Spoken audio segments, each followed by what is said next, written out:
Years of payments down the drain. People who work for nonprofits or in government jobs are finding out it'll take much longer than they thought to get rid of their student debt.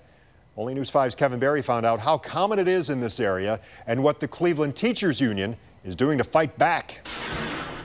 If you don't fill this out, you won't qualify that year. Cindy Antonio is bringing harsh realities to educators in the Cleveland area. Fill it out every year. She helps teachers sort through their employment benefits. Keep track of your paperwork. They're eligible for loan forgiveness through the Public Service Loan Forgiveness Program. We are talking about the federal government here. If they meet the criteria. They love paperwork. It's a confusing process, but it is rules that the government has set up that unfortunately I think people get bogged down with doing all the different paperwork. Anyone who works for a nonprofit or in a government job can apply, but they have to make sure they have the right kind of loan, the right kind of repayment plan, and that they send in the right paperwork every year.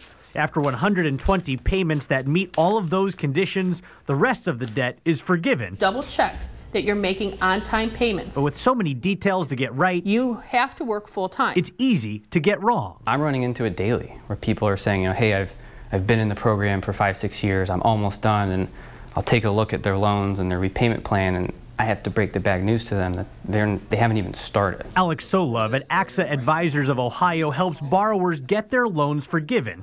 AXA realized a few years ago that many people who were eligible for the program weren't signing up, and many of those people who did sign up were doing it incorrectly. The first 41,000 people who enrolled, fast forward 10 years, 206 of them received their forgiveness. For the rest, that means after a decade of loan payments, borrowers were no closer to forgiveness. Millions of borrowers are consistently 1 month late without even knowing it. That's why Cindy and the Teachers Union started holding 4 information sessions a year. Getting the word out about how to fill out the application, who to send it to, how to keep up on all your paperwork. She says they've helped more than 300 people in just about 3 years, and there's always people who follow up after the meeting to make sure their payments are counting.